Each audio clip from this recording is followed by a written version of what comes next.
श्री जगन्नाथ भाई मैंने सर्वप्रथम गुरुदेव गणपति और जगदम्बा को प्रणाम करिए आज आम वास्तु सेशन को आगे बढ़े वास्तु सेशन क्रम आज आम पढ़िए पाहाच पाहाच माने स्टेप्स भाई घर पाहाच निर्माण कर अनेक गुड़िए शास्त्रीय नियम अच्छी जो हाउस प्लानिंग हम हाउस डिजाइन हम से किसी जिनस गुड़ाक आम ध्यान रखा पाहाच या भाई घर ईशान्य कोणटा को छाड़ी देकी तथा सब ट्राए कर घर ईशान्य कोण जोटा कहते north east corner north corner और ईस्ट कॉर्नर ये तीन जिनस तमें पाहाच निर्माण न करिया दरकार एटा हमर निजस्व मत शास्त्र जिन तुम मैंने पाइब नॉर्थ ईस्ट कॉर्नर किंबा नॉर्थ कॉर्नर किंबा ईस्ट कॉर्नर ये तीन जिनस को सब पाहाच कला बेले आपण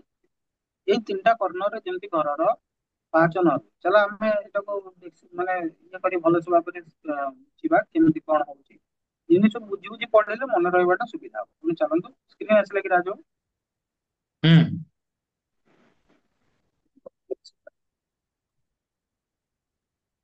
हमारा ये है पाहाच स्टेप्स ठीक अच्छे घर घर गोटे आम घर है ଏଇଟା ହେଲା ନର୍ଥ ଏଇଟା ହେଲା ସାଉଥ ଏଇଟା ହେଲା ଇଷ୍ଟ ଏଇଟା ହେଲା ୱେଷ୍ଟ ସବୁବେଳେ ମନେ ରଖିବ ଯେ ନର୍ଥ ପଟଟା ଏଇ ସବୁ ଜାଗା ଗୁଡାକ ତମେ ଆଭଏଡ କରିନବ ଏଇ ଜାଗା ଗୁଡାକ ଆଭଏଡ କରିନବା ନିହାତି ଆବଶ୍ୟକ ପାହାଚ କଲା ପୂର୍ବ ଦିଗରେ ଯଦି ପାହାଚ ତମେ ତିଆରି କରୁଛ ଧର କି ଇଷ୍ଟରେ ପାହାଚ ତିଆରି କଲା ସେ ପାହାଚ ଯେମିତି ପୂର୍ବ ଦିଗ କାନ୍ଥ ଆଉ ପାଚେରୀର ପୂର୍ବ ଦିଗ କାନ୍ଥକୁ ସ୍ପର୍ଶ କରିବ ନାହିଁ ସେ ପାହାଚ ଯେମିତି ଗୃହର ପୂର୍ବ ଦିଗ କାନ୍ଥକୁ ସ୍ପର୍ଶ କରିବନି କି ପାଚେରୀର ପୂର୍ବ ଦିଗ କାନ୍ଥକୁ ସ୍ପର୍ଶ କରିବ ନାହିଁ ଯଦି ଉତ୍ତର ଦିଗରେ ନିର୍ମାଣ କଲା ଠିକ ସେଇଭଳିଆ ଉତ୍ତର ଦିଗର ଘରର କାନ୍ଥକୁ ପାହାଚ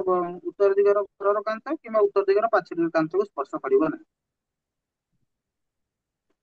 ସେମିତି ଦକ୍ଷିଣ ଦିଗର ପାହାଚ ନିର୍ମାଣ କରାଗଲେ ସେ ପାହାଚ ଗୃହର ପାଚେରୀର ଘର ପାଚେରୀର ଦକ୍ଷିଣ ଦିଗରେ କାନ୍ଥକୁ ସ୍ପର୍ଶ କରିବ ନାହିଁ ଘରର ଗୃହ ପାଚେରୀ ଦକ୍ଷିଣ କାନ୍ଥକୁ ସ୍ପର୍ଶ କରିବାର କୌଣସି ଅସୁବିଧା ନାହିଁ ଯଦି ପଶ୍ଚିମ ୱେଷ୍ଟରେ କଲ କିମ୍ବା ସାଉଥରେ କଲ ତାହେଲେ ସେ ମନେ ରଖିବ କଣ ନା ଘରର ଦକ୍ଷିଣ ଦିଗରେ ଯଦି ପାହାଚ ତିଆରି କରାଗଲା ସେ ପାହାଚ ଘର ପାଚେରୀର ଦକ୍ଷିଣ କାନ୍ଥକୁ ସ୍ପର୍ଶ କରିବାର କୌଣସି ଅସୁବିଧା ନାହିଁ ଯଦି ପଶ୍ଚିମ ଦିଗରେ ବି ସେମିତି କଣ ହବ ଯଦି ପଶ୍ଚିମ ଦିଗରେ ପାହାଚ ନିର୍ମାଣ କରାଗଲା ସେ ପାହାଚ ଘର ପାଚେରୀର ପଶ୍ଚିମ କାନ୍ଥକୁ ସ୍ପର୍ଶ କରିବାର କୌଣସି ଅସୁବିଧା ନାହିଁ କିନ୍ତୁ ଯଦି ଘର ନର୍ଥ ଆଉ ଇଷ୍ଟରେ କଲ ଗୋଟିଏ ଅସୁବିଧାରେ ତମେ ଯଦି ଗୋଟିଏ ପଟ ଯେମିତି ବି ହେଲେ ତମ ଘରର କାନ୍ଥକୁ ନ ଲଗେଇବ ତାହେଲେ ଆଉ ଗୋଟେ ପଟ ଯେମିତି ହେଲେ ଘରର କାନ୍ଥକୁ ସେ ପାଚେରୀଟା ଲାଗିବ ମାନେ ପାହାଚଟା ଲାଗିଯିବ ତେଣୁ ମୋର କହିବା କଥା ଏଇ ଦିଟା ଡିରେକ୍ସନକୁ ସବୁବେଳେ ପାହାଚ କଲାବେଳେ ଆଭଏଡ କରିବା ଉଚିତ ଏବଂ ନର୍ଥ ଇଷ୍ଟରେ ତ କଦାପି କରିବା କଥା ନୁହେଁ ଆଉ ୱେଷ୍ଟ ଆଉ ସାଉଥ ରେ ତମେ ଯଦି ପାହାଚ ନିର୍ମାଣ କରୁଛ ତାହେଲେ ଘରର ପାଚେରୀର କାନ୍ଥକୁ ଦକ୍ଷିଣ ପଟ କାନ୍ଥକୁ ଯଦି ସ୍ପର୍ଶ କଲା ତାହେଲେ କୌଣସି ଅସୁବିଧା ନାହିଁ ପଶ୍ଚିମ ପଟେ ବି ସେଇଆ ପଶ୍ଚିମ ପଟେ ବି ଯଦି ପାହାଚ ଅ, ତମର ପଶ୍ଚିମ କାନ୍ଥକୁ ସ୍ପର୍ଶ କଲା କୌଣସି ଅସୁବିଧା ହବନି ପାହାଚ ଗୁଡିକ ସବୁବେଳେ ପୂର୍ବରୁ ପଶ୍ଚିମ ଆଡକୁ ନହେଲେ ଉତ୍ତରରୁ ଦକ୍ଷିଣ ଆଡକୁ ହବ ମାନେ ପାହାଚ ଗୁଡିକ ସବୁବେଳେ କଣ ହବ ନା ଆଗ ପୂର୍ବକୁ ଯିବ ତାପରେ ପଶ୍ଚିମକୁ ଆସିବ ଏମିତି କରିବ ନହେଲେ ଉତ୍ତରକୁ ଯିବ ଦକ୍ଷିଣକୁ ଆସିବ ଏମିତି କରିବ ପାହାଚ ଯଦି ମାନେ ଦକ୍ଷିଣ ପୂର୍ବ କୋଣରେ ପୂର୍ବ ଦିଗରେ ପାହାଚ ନିର୍ମାଣ କରାଗଲେ ଯଦି ତମେ କିଏ କହିବ କି ମୁଁ ସାଉଥ ଇଷ୍ଟରେ ମାନେ ଏଇ କୋଣରେ ମୁଁ ପାହାଚ ନିର୍ମାଣ କରିବି ତାହେଲେ କଣ ହବ ନା ଦକ୍ଷିଣ ପୂର୍ବ କୋଣର ପୂର୍ବ ଦିଗରେ ପାହାଚ ନିର୍ମାଣ କରାଗଲେ ଏହାର ପାହାଚ ଘରର ପୂର୍ବ ଦିଗ କାନ୍ଥ ଓ ପାଚେରୀର ପୂର୍ବ ଦିଗ କାନ୍ଥକୁ ସ୍ପର୍ଶ କରିବା ଉଚିତ ନୁହେଁ ତମ ଘର ଭିତରେ ହିଁ ବନେଇବ ତମେ ତାର ଘରର ପୂର୍ବ ଦିଗ କାନ୍ଥ କିମ୍ବା ପାଚେରୀର ପୂର୍ବ ଦିଗ କାନ୍ଥକୁ ସ୍ପର୍ଶ କରିବ ନାହିଁ ଠିକ ଅଛି ପାହାଚ ଗୁଡିକର ସଂଖ୍ୟା ସବୁବେଳେ ଅଯୁଗ୍ମ ହବା ଦରକାର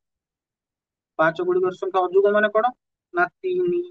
5 7 9 11 13 15 ଏଇଭଳିଆ ଅଯୁଗ୍ମ ହବା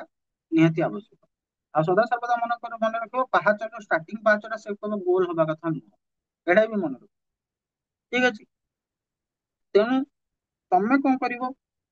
ଯେତେବେଳେ କୋଉଠି ପାହାଚ ପାଇଁ ପ୍ଲାନିଂ କରିବ ଏଇ ସବୁ କଥା ଗୁଡାକ ଯଦି ତୁମେ ମୁଣ୍ଡରେ ରଖିବ ତାହେଲେ ତୁମ ପାଇଁ ବହୁତ ଭଲ ଆଗ ମୁଁ କହିଦେଲି ଦିଗ ତିନିଟା ଜିନିଷ ଏଠି କାମ କରୁଛି ଗୋଟେ ହଉଛି ଦିଗ ଗୋଟେ ହଉଛି କାନ୍ଥ ଆଉ ଗୋଟେ ହଉଛି ପାଚେରୀ ର କାନ୍ଥ। ଭାଇ ନର୍ଥ ଇଷ୍ଟ ପଟରେ ତମେ ଘରର କାନ୍ଥକୁ ଟଚ କରେଇଦେଲେ କରିପାରିବ ନାହିଁ, କି ପାଚେରୀର କାନ୍ଥକୁ ଟଚ କରିପାରିବ ନାହିଁ। ତା ଭିତରେ ତମେ ଯେମିତି ପାହାଚ ବନଉଛ ବନ। ଯଦି ୱେଷ୍ଟ ଆଉ ସାଉଥ ରେ କଲ ତାହେଲେ କଣ ହବ ନା ଘରର କାନ୍ଥକୁ ଟଚ କରେଇ ପାରିବ କିନ୍ତୁ ପାଚେରୀର କାନ୍ଥକୁ ଟଚ କରେଇ ପାରିବ ନାହିଁ। ଏଇଟା ହେଲା ସବୁଠୁ ସର୍ଟକଟ ୱେ ମୁଁ ତମକୁ ଦଉଛି ମନେ ରଖିବାକୁ। ଆଉ ସବୁବେଳେ ପାହାଚଟା ପୂର୍ବରୁ ପଶ୍ଚିମକୁ ଆସିବ, ନହେଲେ ସରି ଏଇଟା ତ ଉତ୍ତର ଦକ୍ଷିଣ କହିଲି, ଆଉ ଏଥର ପୂର୍ବରୁ ପଶ୍ଚିମକୁ ଆସିବ, ନହେଲେ ଉତ୍ତରରୁ ଦକ୍ଷିଣକୁ ଆସିବ। ଆଉ ପାହାଚର ସଂଖ୍ୟା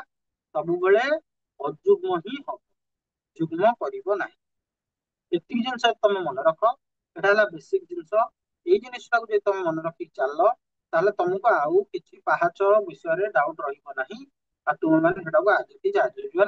ଭଲସେ ପାହାଚ ଡିଜାଇନ କରିବାରେ ହେଲ୍ପ କରିପାରିବ। ଆଜିର ସେସନରେ ଆମେ ପଢିଲେ ପାହାଚ। ଆଜିର ସେସନ ପାଇଁ ଟିକେ ସମସ୍ତଙ୍କୁ